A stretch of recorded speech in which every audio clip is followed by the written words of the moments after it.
नमस्कार दोस्तों, सागर Rajput Sarja YouTube channel में सब किसान भाइयों का स्वागत करता हूँ। दोस्तों चलो आज मैं आपके लिए दो लाइन कुछ कहानी लेके आया हूँ। हमारा भी एक ज़माना था, आवारा सड़कों पे गलियों में हम भी उदास घुमा करते थे, लेकिन आज सब कुछ है। लेकिन आज के तारीख में वो भी दिन हमें याद है। दोस्तों ये कहानी मेरी नहीं है, एक किसान की है। चलो दोस्तों आज हम एक प्याज के खेत में आए हैं।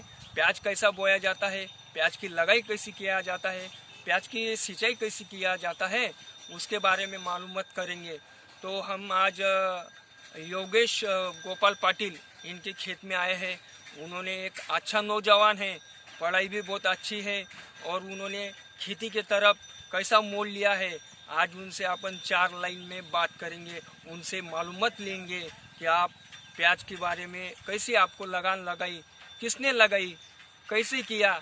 प्याज तो हर कोई लगाता है, लेकिन लगाने की जो टेक्निक रहती है वो हर एक की अलग अलग रहती है। चलो दोस्तों योगेश गोपाल पाटिल इनसे जानकारी लेते हैं। चलो योगेश दादा आ सकते हैं आप। नमस्कार। नमस्कार, आपका नाम क्या है? मेरा नाम योगेश गोपाल पाटिल, एड्रेस नागलवाड़ी, तहसील चोपड़ा, डिस्ट्रिक्ट जलगांव। तो ये जो प्याज लगा है ये आपका उम्र कितना आएगा? तो भी मेरा उम्र अभी 25 है। 25 साल। हाँ। 25 रनिंग चल रही है। हाँ। तो ये जो प्याज लगाया, तो ये प्याज लगाने यानी कितने साल से लगा रहे आप? हमने जिंदगी में कभी भी प्याज की खेती नहीं की है। ये सबसे पहला हमारा फर्स्ट टाइम है हमने हाँ। प्याज की सिंचाई की है। तो ये जो खेत है अपना, तो इसमें कुछ पहले बोया था आपने? हमने उसको पड़ित रखा था। हाँ। 2-3 महीने जो था वो बंजर रखा था जमीन को। हाँ। यानी कि हमको प्याज की सिंचाई करना था, इसलिए हमने वो जमीन को 2-3 महीने बंजर रखा। हाँ। तो फिर उसमें क्या क्या किया आपने?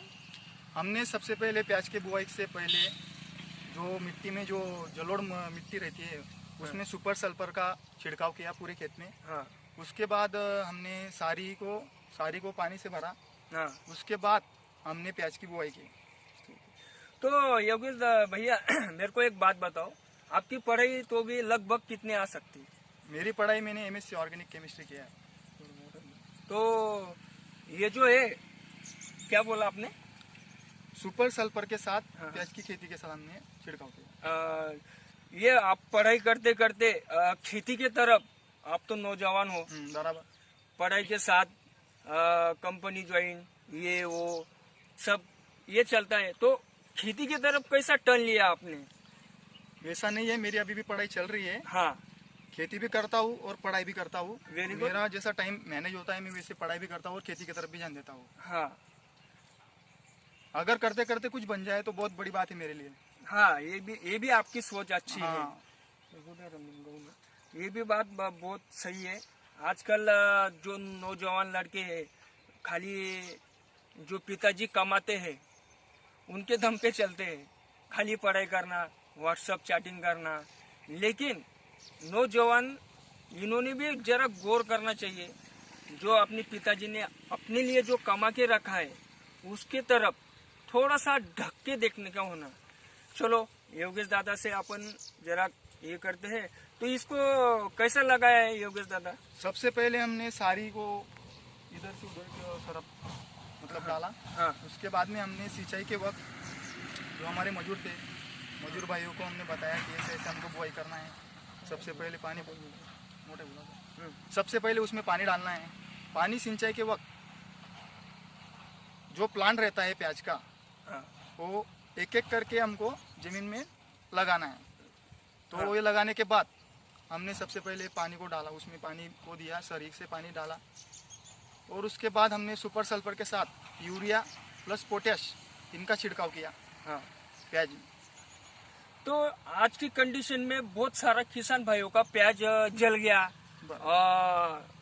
ये जो रहता स्प्रिंग पे आ गया है प्याज, तो भी आपका प्याज बहुत अच्छा है। तो इसको आपने और कौन सा खाद दिया था?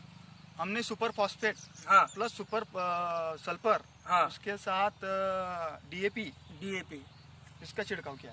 हाँ। और सबसे पहला मैं ये बात किसान भाई को बताना चाहता हूँ कि कुछ किसान भाई जल्दबाजी में आके प्याज की बुआई करते हैं, ऐसा नहीं करना चाहिए।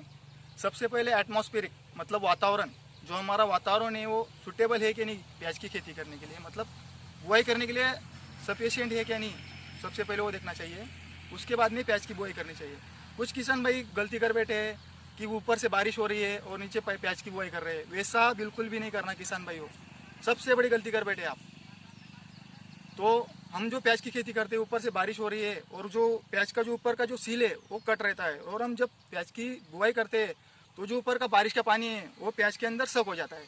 तो वो क्या होता है, नीचे जो है उसके रूट्स में फंगस जमा हो जाता है, तो फंगस जमा होने के बाद वो प्याज ग्रोथ नहीं कर पाता। ये सबसे बड़ी गलती है। 2-3 दिन अगर लेट होगा तो चलेगा, लेकिन प्याज की सिंचाई एटमॉस्फेरिक के साथ, अच्छा वातावरण के साथ, अच्छा धूप के साथ प्याज की बुआई कीजिए, आपका प्याज अच्छा रहेगा। तो भी अभी जो है दवाई की कौन सी सीड का की थी आपने? दवाई का हमने साइपर प्लस रीजेंट हाँ। प्लस मिथिल्फ्रीन, हाँ। इसका हमने छिड़काव किया। अब बुरशीनाशक का कोई आइटम दिया था आपने? हाँ, बायो प्रोडक्ट का दिया था, बायो पेस्टिसाइड का। हाँ। वो भी छिड़काव हमने किया है प्याज पे। हाँ, तो भी अच्छा है। प्याज बहुत बढ़िया है आज के तारीख में, आगे तो कोई बोल नहीं सकता। मेहनत के साथ स्टार भी लगते हैं, ये तो मेरे को 100% गारंटी है। मैं भी किसान हूँ, मेरे को भी मालूम है कि 100 में से 75% मेहनत लगती है, 75% किस्मत लगती है। बस दोस्तों, चलो आज अपन थोड़ा सा प्याज की ये कर देखना चाहते हैं।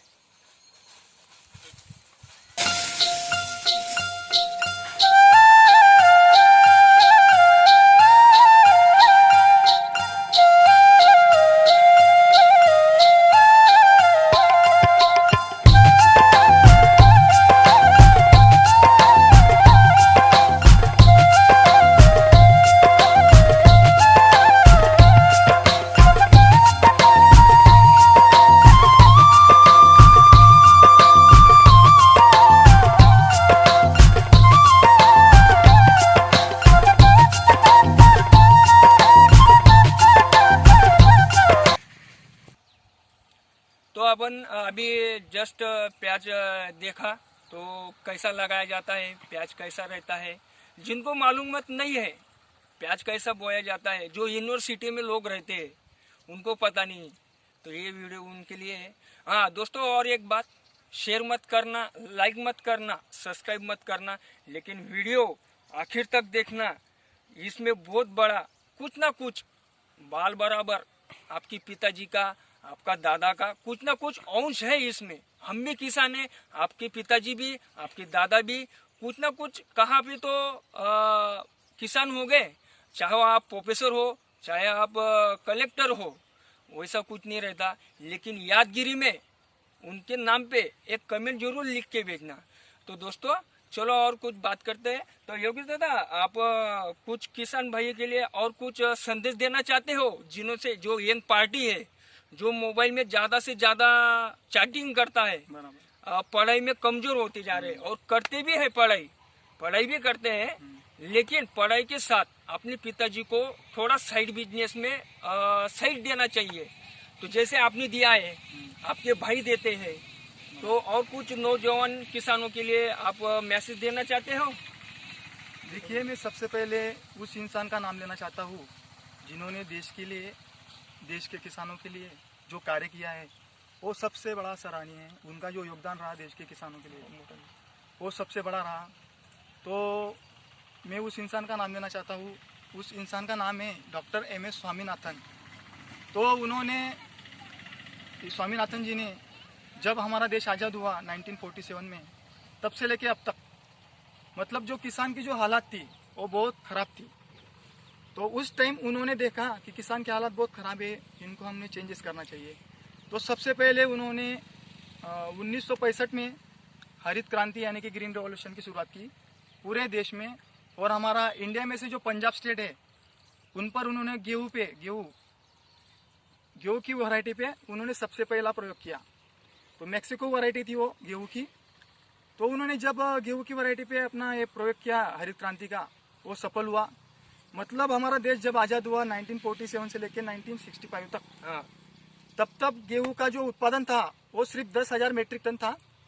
उसके बाद उन्होंने जब हरित क्रांति की तो किसानों से बातचीत की कि खेती किस प्रकार से की जाती है, उनमें सिंचाई कैसी होनी चाहिए, बीज कैसा रहना चाहिए। तो सबसे पहला पॉइंट ये है सुधारित बीज, ये सबसे पहला बड़ा पॉइंट। कुछ किसान भाई जाते हैं दुकान पे बीज खरीदने के लिए, लेकिन वो जांच नहीं करते कि क्या ये एक्सपायरी डेट है क्या है। सबसे दूसरी बात, रासायनिक खाद के अलावा ऑर्गेनिक खाद का ज़्यादा इस्तेमाल करें और ऑर्गेनिक खेती भी ज़्यादा जोर देना चाहिए। हाँ। तीसरा पॉइंट उनका रहा आधुनिक तंत्रज्ञान के साथ खेती करना चाहिए, आधुनिक टेक्नोलॉजी के साथ।